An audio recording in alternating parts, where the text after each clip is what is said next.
नमस्कार, राधे राधे, जय श्री कृष्ण। आप सभी का उत्कर्ष के इस YouTube चैनल पर हार्दिक स्वागत, अभिनंदन। और मैं आपका हिंदी मित्र सुनील खोखरिया। और कैसे आप सभी प्यारे विद्यार्थियों, सीईटी की इस रैपिड रिवीजन श्रृंखला में एक बार फिर मैं आपके लिए लेके आया हूँ सर्वनाम का एक शानदार कैप्सूल, जो आपको एक नई ऊर्जा, नई गति और अभ्यास को और तेज करने वाला है। तो विद्यार्थियों, बात करते हैं आज अपन सर्वनाम टॉपिक पर। किस पे चर्चा करेंगे? सर्वनाम पर। संज्ञा के बाद पढ़ा जाने वाला अति महत्वपूर्ण प्रकरण है और ये श्रृंखला जारी रहेगी। आप बने रहे उत्कर्ष के साथ। सबसे पहली बात अगर करें तो अगर आपसे पूछे सर्वनाम क्या है, तो सीधा सा लेके बताना, सर्वनाम एक विकारी शब्द है। सर्वनाम क्या है? विकारी शब्द है, ये ध्यान रखिएगा। सर्वनाम का शाब्दिक अर्थ क्या है? सभी का नाम। बोलो, क्या है सर्वनाम का शाब्दिक अर्थ? सभी का नाम। उसके बाद में अगर पूछे कि सर्वनाम किसे कहते हैं, तो उसको बता देना कि संज्ञा के स्थान पर प्रयुक्त होने वाले शब्द। संज्ञा के स्थान पर प्रयुक्त होने वाले शब्द क्या कहलाते हैं? आपके सर्वनाम कहलाते हैं। अगली बात करूं प्यारे बच्चों, तो ध्यान रखिएगा, सर्वनाम के भेदों की बात आती है। तो भेद होते हैं कितने? 6 भेद होते हैं। और 6 ध्यान रखिएगा, विसर्ग वाला मत लिखना, कभी भी शब्द शुद्धि में पूछा जा सकता है। 6 ऐसे लिखा जाता है, इसको भी लेके ध्यान रखना है। 6 कौन कौन से होते हैं? नंबर 1 आता है पुरुषवाचक। कौन सा आता है? पुरुषवाचक। नंबर 2 आता है निश्चयवाचक। नंबर 3 आता है अनिश्चयवाचक। नंबर 4 आता है संबंधवाचक। नंबर 5 आता है प्रश्नवाचक। और नंबर 6 आता है कौन सा? निजवाचक। कौन सा आता है? निजवाचक आता है, ध्यान रखिएगा। प्यारे विद्यार्थियों, कभी भी अगर सवाल एग्जाम में ये पूछे कि सर्वनाम के भेद कितने होते हैं, तो बताना 6 होते हैं। कितने होते हैं? 6। और अगर पूछे कि हिंदी में सर्वनाम कितने होते हैं, तो ध्यान रखिएगा, अच्छे से लेके उसको समझाना कि हिंदी में मूल 11 सर्वनाम होते हैं। कितने? 11 सर्वनाम होते हैं, ये ध्यान रखिएगा। कितने होते हैं? 11 सर्वनाम होते हैं, इसको लेके अच्छे से ध्यान रखना है। अब आप कहोगे गुरुजी ये फिर कौन सी रामायण लेके आ गए आप 11 वाली? तो देखो, एक होता है मैं, एक होता तू या तुम। ये ध्यान रखिए, या तुम का मतलब एक ही गिनना, इसको ध्यान रखिएगा, ठीक है। उसके बाद में वह, उसके बाद में यह, इसके बाद में कोई, इसके बाद में कुछ, इसके बाद में जो, इसके बाद में सो, इसके बाद में क्या, इसके बाद में कौन, और इसके बाद में आप। कितने हो रहे हैं? 3, 2, 5, 2, 7, 2, 9 और 2, 11। तू या तुम होता है, ध्यान रखिएगा। अब यहां पर एक बात आपको और सिखा देता हूं। सर्वनाम जो है वो वचन और कारक के आधार पर ही बदलता है। सर्वनाम के विकारक कितने होते हैं? 2 ही होते हैं, एक तो होता है वचन और एक होता है क्या? कारक। सर्वनाम लिंग के आधार पर कभी नहीं बदलता है। सर्वनाम कभी भी लिंग के आधार पर नहीं बदलता, ये ध्यान रखिएगा। आप शब्द की बात करता हूं तो हमेशा ध्यान रखना, आप हमेशा ही एक वचन और बहुवचन में समान रूप से कार्य करेगा। क्योंकि आप आदरात काम में लो चाहे खुद के अर्थ में लो, वो इसी तरह काम करेगा, ध्यान रखिएगा। क्या और कौन प्रश्नवाचक है? क्या और कौन क्या है? प्रश्नवाचक। अब आप कहोगे सर ये तो मुझे भी पता है, लेकिन आपकी जानकारी को और दुरुस्त करता हूं। क्या का प्रयोग ऐसे प्रश्नों को बनाने में करना जिनका उत्तर हमेशा निर्जीव होता है, ये ध्यान रखिएगा। क्योंकि क्या का उत्तर कभी सजीव नहीं आ सकता और कौन का उत्तर हमेशा ही क्या आएगा? सजीव आएगा, ध्यान रखिएगा। जो है ये संबंधवाचक है और ये सो जो है ये सहसंबंधवाचक सर्वनाम कहलाता है। कोई का प्रयोग प्राणीवाचक के लिए सर्वनाम के रूप में और कुछ का प्रयोग जो अप्राणीवाचक के लिए सर्वनाम के रूप में। केवल विशेषण वगैरह की बात नहीं कर रहा हूं, ज्ञान मत दे देना कि कुछ लोग आ रहे हैं कुछ तो जिंदा, वो विशेषण है, वो सर्वनाम नहीं है, ध्यान रखिएगा, ठीक है। यह और वह, यह निकटतम है और वह दूरस्थ है, ध्यान रखिएगा। मैं का प्रयोग एक वचन में होता है और तू और तुम। तू हमेशा जो है, तू किस किस के प्रयोग में होता है, ध्यान से सुनना। तू का प्रयोग निकटता के लिए होता है, तू का प्रयोग तिरस्कार के लिए होता है, तू का प्रयोग अपनत्व के लिए होता है। जब कभी भी अपनत्व जताते हैं, जिससे प्रेम हो, तो अपन उससे कहते हैं ना तू, है ना, तू से।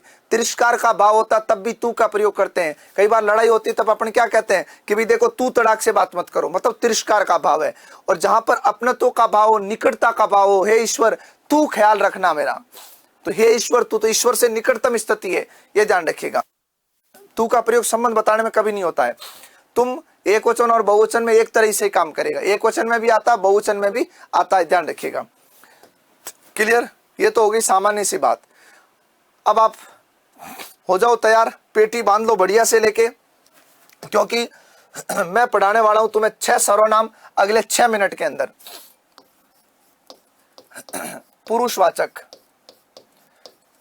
मेरे तमाम साथियों से निवेदन है, इस कक्षा का उद्देश्य इतना सा है कि जिन बच्चों ने पढ़ाई कर रखी बढ़िया से लेकर के अच्छी मेहनत की है, उनको एक बार ये सैद्धांतिक तौर पर झट से लेकर रिवीजन करवाना है। बाकी आपके सुझाव बहुत अच्छे हैं, सर एमसीक्यू करवा दो, वो करवा दो, हम आपके लिए बेहतर से बेहतरीन की ओर ले जा रहे, चिंता मत करो, सारी चीजें होगी, ठीक है। आ जाओ, पुरुषवाचक की बात करता हूं, तो पुरुषवाचक सर्वनाम की बात करूं तो सुनो क्या होता है। वह सर्वनाम जो श्रोता, वक्ता या अन्य के लिए प्रयुक्त हो।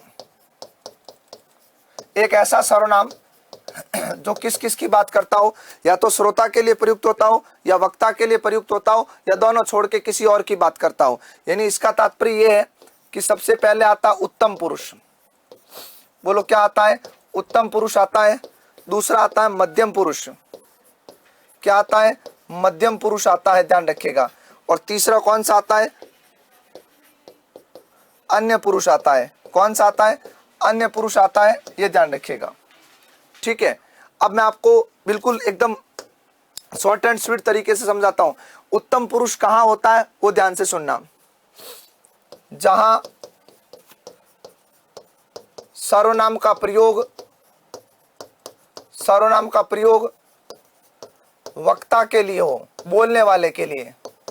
किसके लिए हो? वक्ता के लिए। और इसके लिए 2 सर्वनाम शब्द आते हैं, एक वचन के लिए मैं आता है, बहुवचन के लिए क्या आता है? हम आता है। ये हमेशा ध्यान रखना है। बहुवचन के लिए क्या आता है? हम आता है। इसको लेके याद रखना है, ठीक है। जैसे मैं लिख रहा हूं, तो ये मैं सर्वनाम किसके लिए है? वक्ता के लिए। मैं बोल रहा हूं, मैं ही कह रहा हूं, लिख रहा हूं। या फिर ये लिखूं, हम पढ़ रहे हैं, तो ये वक्ता के लिए प्रयुक्त हुआ, ध्यान रखिएगा। लेकिन इसको आगे बढ़ाते समय एक बात और बता देता हूं। कभी एग्जाम में ये पूछे कि हम शब्द का प्रयोग क्या कोई व्यक्ति स्वयं यानी एक के लिए कर सकता है, वक्ता के लिए, कोई एक ही वक्ता हो तब भी हम का प्रयोग कर सकता है? बिल्कुल कर सकता है। कैसे? जब कभी भी घमंड का भाव हो, दर्प का भाव हो, अभिमान का भाव हो, तब एक व्यक्ति हम का प्रयोग करता है स्वयं के लिए, ध्यान रखिएगा। सर कैसे करता है? जैसे कोई संत होता है, कोई महात्मा होता है, कोई नेता होता है, या कोई भाई होता है। भाई बोले तो खलनायक नहीं कहता है, हम सिस्टम फाड़ देंगे, हम ऐसा कर देंगे, हमें जानते नहीं हो आप, हमें क्या समझते हो आप। नेता लोग नहीं बोलते हम ऐसा करेंगे, जबकि नेता तो अकेला ही खड़ा है ना। संत महात्मा क्या बोलते हैं? हम ये चाहते हैं, हम ये करते हैं, हम आपको आशीर्वाद देते हैं। तो है तो एक ही, लेकिन वो उस स्थिति में हम का प्रयोग करता है। तो कभी ये कथन पूछे तो is that right? Okay, yes right है, उत्तर सही होगा। मध्यम पुरुष के अंदर ध्यान रखना, एक तो आता तू, एक आता तुम, और एक आता आप। कैसे? सुनिएगा। जब सर्वनाम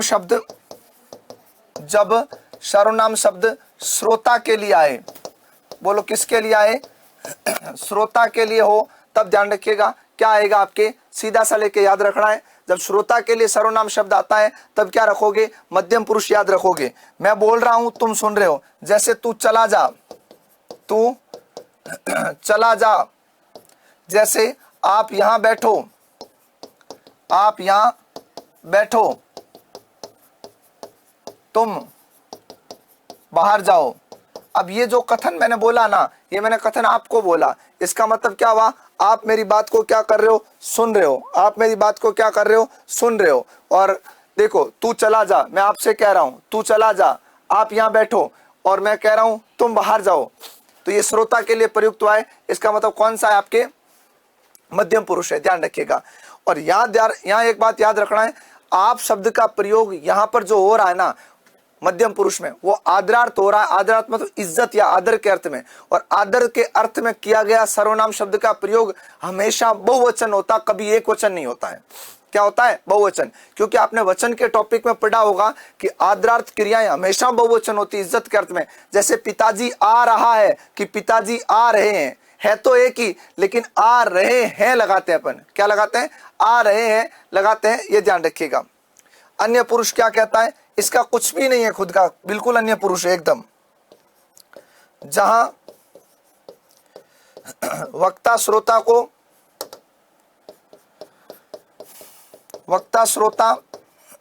को छोड़कर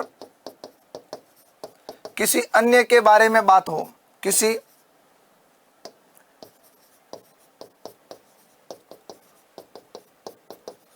अन्य के बारे में सर्वनाम शब्द का प्रयोग हो, तो यहां पर क्या आ सकता है? वह आ सकता है। यहां पर क्या आ सकता है? वे आ सकता है। यहां पर क्या आ सकता है? उन्हें आ सकता है। यहां पर क्या आ सकता है? उसे आ सकता है। जैसे मैं कहता हूं, ध्यान से सुनना। वह सो रहा है,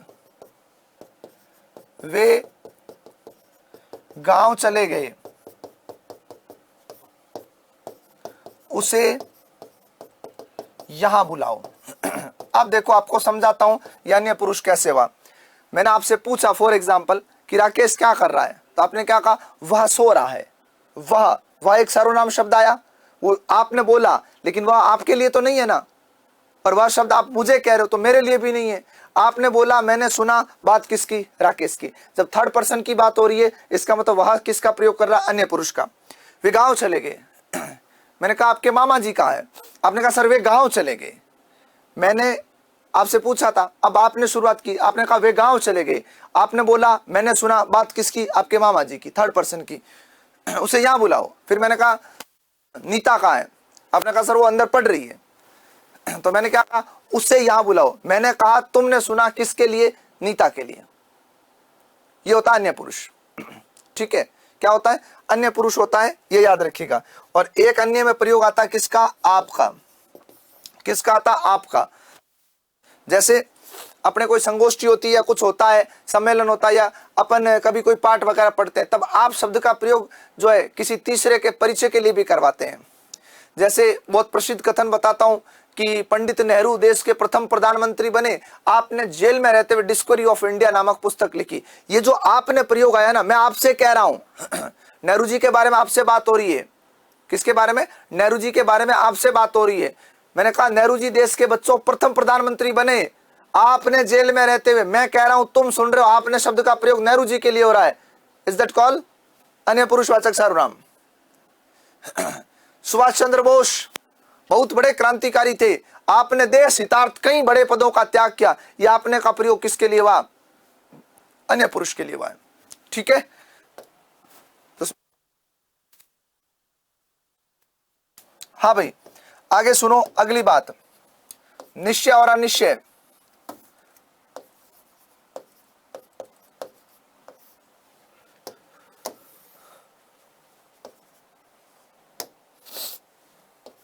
निश्चय और अनिश्चयवाचक सर्वनाम।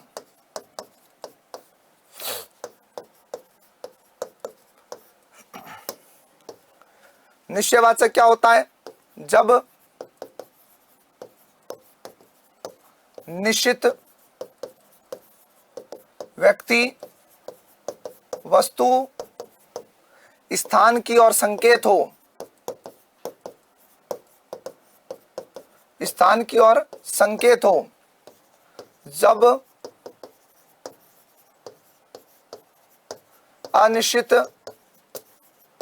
व्यक्ति, स्थान या वस्तु की ओर संकेत हो। वैसे स्थान की आवश्यकता नहीं है, फिर भी लिख सकते हैं।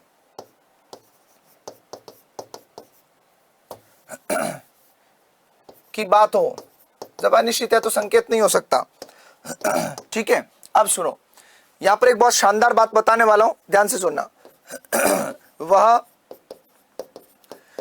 मेरा घर है, यह आपकी गाड़ी है,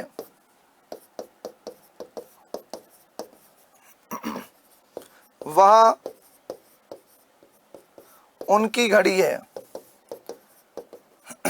ठीक है, लेकिन अब आप कहोगे कि सर यहां पर आपने यह वह सब लिखा दिया, लेकिन ये वह तो यहां पर भी बैठा है, तब हमें कैसे पता चलेगा कि ये निश्चयवाचक है, आपके अन्य पुरुष है। तो मित्रों एक कथन बढ़िया से कील ठोक के लेके लिख दो साथ में कि जब भी कभी निश्चयवाचक सर्वनाम शब्द का प्रयोग अगर सजीव के लिए होता है, बोलो किसके लिए, सजीव के लिए होता है, तो हमेशा याद रखना वो कभी भी निश्चयवाचक सर्वनाम नहीं होगा, वो पुरुषवाचक सर्वनाम बनेगा और उसमें पुरुष में वो अन्य पुरुष जाएगा। क्या बोला मैंने कि यदि कभी भी किसी निश्चयवाचक सर्वनाम शब्द का प्रयोग किसके लिए होता है, बोलो सजीव के लिए हो, तो वो किसी भी स्थिति में निश्चयवाचक नहीं होगा, वो सीधा किस में जाएगा, अन्य पुरुष में जाएगा। ये आपके कथन याद रखना है। इसका एक और कॉन्सेप्ट है, वो विशेषण में अपन पढ़ेंगे। यहां पर मैंने आपको केवल सर्वनाम बताया है। अनिश्चय में देखो, कमरे में कोई छिपा है, कमरे में कोई छिपा है, किसी ने बाहर आवाज दी या किसी ने आवाज दी, रास्ते में कुछ खा लेना, रास्ते में कुछ खा लेना। एक बात मैं फिर यहां पर कह रहा हूं, ध्यान से सुनना। आपको मैंने अभी कहा ना कि भाई ये चीजें जो है आगे चल करके विशेषण में भी काम करेगी, तो एक विशेषण पढ़ाऊंगा सार्वनामिक विशेषण, जहां पर इन सर्वनाम शब्दों का विशेषण के रूप में प्रयोग सिखाऊंगा। लेकिन अभी अन्य पुरुष और निश्चयवाचक के बीच का डिफरेंस बताया आपको, ये ध्यान रखना है। उसके बाद में तीनों सर्वनाम एक साथ ले लेते हैं, देखिएगा। संबंधवाचक,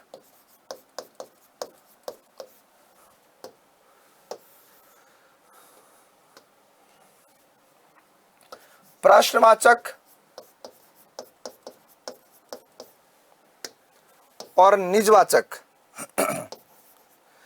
भाई निजवाचक से तो सरल कुछ हो ही नहीं सकता, ध्यान रखिएगा।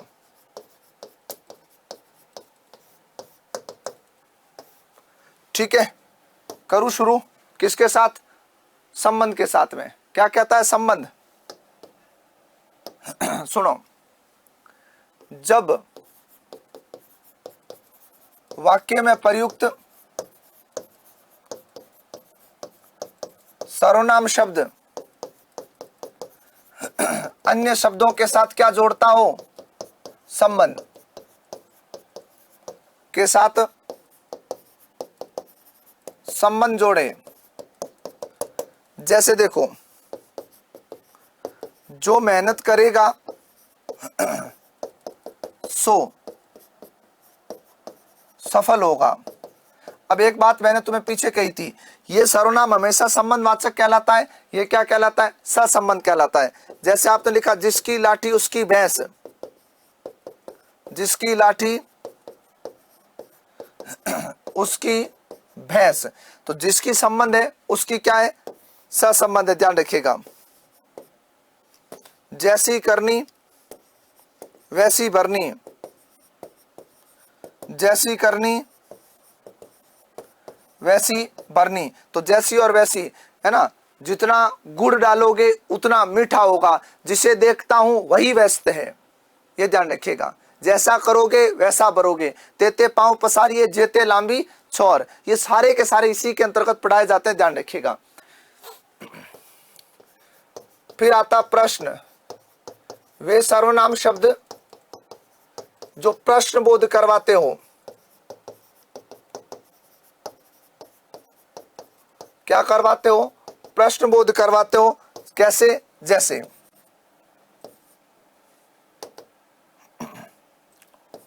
वहां क्या था,